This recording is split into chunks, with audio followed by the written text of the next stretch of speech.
चलो ये क्वेश्चन देखते हैं, सब्जेक्टिव क्वेश्चन है। A wedge of mass M, triangular cross section A B B C C A equal to 2r, यानी ये जो वेज है अपनी एक इक्विलैटरल ट्रायंगल के शेप में है, is moving with constant velocity v along i cap towards sphere of radius r fixed on smooth horizontal table as shown in figure. The wedge makes an elastic collision with fixed sphere and returns along the same path without any rotation.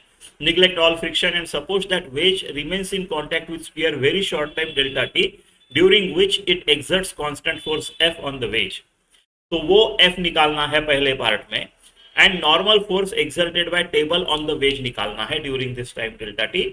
दूसरा भी पूछा है कुछ, let H denote perpendicular distance between centre of mass of wedge and line of action of force, find magnitude of torque due to normal force about the centre of wedge during time interval delta T. तो इसको कैसे करेंगे, देखो ये आएगा आएगा ऐसे hit करेगा, किधर हिट करेगा, अगर देखो ये अगर रेक्टेंगल होता या स्क्वायर होता है, ये वर्टिकल लाइन होती ए बी, तो वो ऐसे हिट करता, right, tangentially A B will become tangent. अगर ये ऐसा नीचे ऐसा लाइन टाइप ही होता फिर से यानी टेंजेंट होगा, हिट जब करेगा तब A B will be tangent to this sphere, right, ऐसे कुछ तो हिट करेगा, ऐसे कुछ तो हिट करेगा। अगर ये टेंजेंट बनी है तो आपका ये ऐसा होगा line of action of force, ये फोर्स एफ ऐसे एक्सर्ट करेगा, स्पीयर इसके ऊपर ऐसा एक्सर्ट करेगा फोर्स, है ना, और रेडियस परपेंडिकुलर टू टेंजेंट के हिसाब से ये 90 डिग्री, इक्विलैटरल ट्रायंगल के हिसाब से ये 60, तो ये कितना आया मेरा 30 डिग्री, 30 डिग्री, ठीक है। अब मुझे दिया क्या है, मुझे एफ निकालना है, मेरा टारगेट है एफ निकालना है मुझे, है ना, ये एफ निकालना है।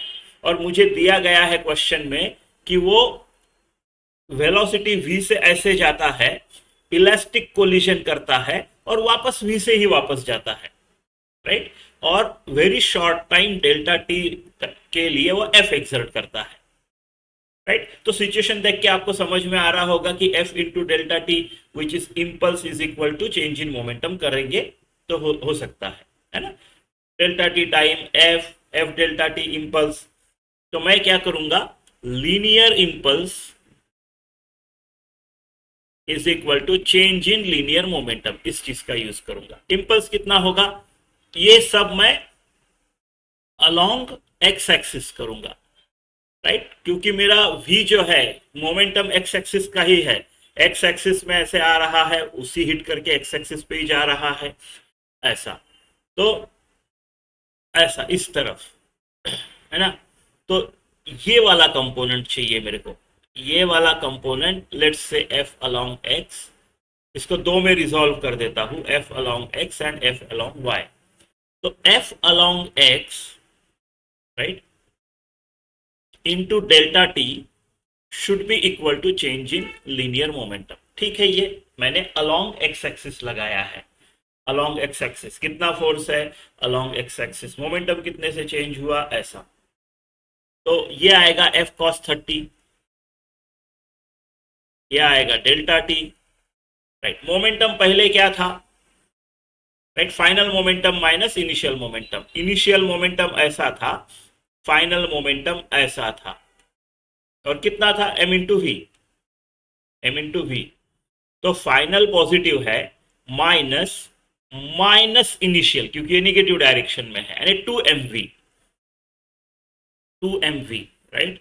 तो मेरा f क्या आ गया, f आ गया मेरा 2mv upon delta T, cos 30 क्या होगा, √3/2, √3/2 का उल्टा करेंगे क्योंकि नीचे डिनोमिनेटर में है ना, सो √3/2, तो ये 2 ऊपर गया, √3 इधर आ गया, √3/2 का उल्टा हो गया ये, तो 4mv अपॉन √3 डेल्टा टी, यह है आपका पहला answer. So f is equal to 4mv upon √3 delta T,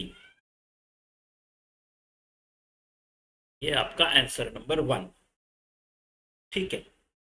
फिर पूछा है normal force exerted by table on the veg, table on the veg during this impact का टाइम, तो कितना होगा, टेबल इसके ऊपर नॉर्मल रिएक्शन कितना लगाएगा, जितना वेज उस पे एक्शन लगाएगा, जितने से वेज नीचे दबाएगा उतना ही नॉर्मल रिएक्शन आएगा, राइट। वेज कितने से दबाएगा, राइट। एक तो उसका सेंटर ऑफ मास, चलो कहीं तो है यहाँ पे, चलो यहाँ पे ले लेते, थोड़ा ऊपर लग रहा है मेरे को, एफ एक्स से थोड़ा दिखाना था दूर, इसके लिए एम जी इधर लगेगा और ये एफ वाई, दोनों मिलके इसको दबाएंगे तो उतना ही रिएक्शन फोर्स आएगा। तो नॉर्मल रिएक्शन जो आएगा by table on the wedge, वो आएगा आपका M G plus F Y, right, capital F Y. तो वो आएगा एफ वाई ने क्या आएगा, sine 30, F sine 30 plus M G, ऐसा आएगा। ये हो गया आपका दूसरे पार्ट का आंसर। तो एफ क्या आया मेरा, 4 mv अपॉन √3 डेल्टा टी, ठीक है। ये हो गया मेरा F sine 30 half plus M G, तो 2 mv upon √3 delta T plus M G. ये हो गई आपकी नॉर्मल रिएक्शन, है ना, along vertical axis, along Z cap, ठीक है। ऐसा आई, आई का एक कंपो आई, देखो एफ जो है, सॉरी नॉट आई, एफ जो है, एफ इस डायरेक्शन में है, इसके दो कंपोनेंट है, राइट। तो अगर आपको आई कैप जे कैप में लिखना है तो फिर एफ कॉस 30 आई कैप, एफ साइन 30 जे कैप, ऐसा, ठीक है। तीसरा पार्ट देखते हैं क्या पूछा है, पार्ट बी।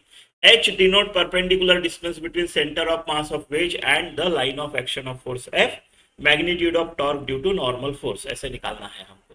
देखो यह हो गया आपका centre of mass, centre of mass से लाइन ऑफ फोर्स, ये लाइन ऑफ फोर्स है एफ ऐसी, तो ये हो गया मेरा वो डिस्टेंस एच, और मुझे पूछा है नॉर्मल रिएक्शन का टॉर्क। देखो ये रोटेट नहीं कर रहा है, नॉट रोटेटिंग, इंपैक्ट के वजह से कोई रोटेशन नहीं हो रहा है, नॉट रोटेटिंग, नेट टॉर्क 0 होना चाहिए, राइट।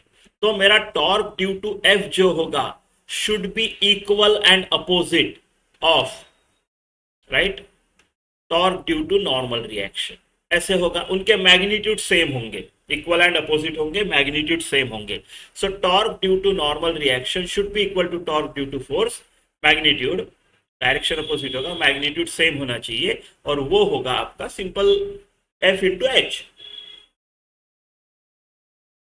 वो परपेंडिकुलर है, आर परपेंडिकुलर दिया है, तो simple F H, F cross H, F S sine theta, और एफ इंटू एच परपेंडिकुलर, इतना आ गया। तो टॉर्क ड्यू टू नॉर्मल का ये जो कंपोनेंट आ रहा है, एफ है मेरा 4 mv √3 डेल्टा टी, और सिंपल उसको एच से मल्टीप्लाई कर लो। ये हो गया आपका तीसरे पार्ट का आंसर, ठीक है। ऐसा ये हो गया दूसरे पार्ट का आंसर।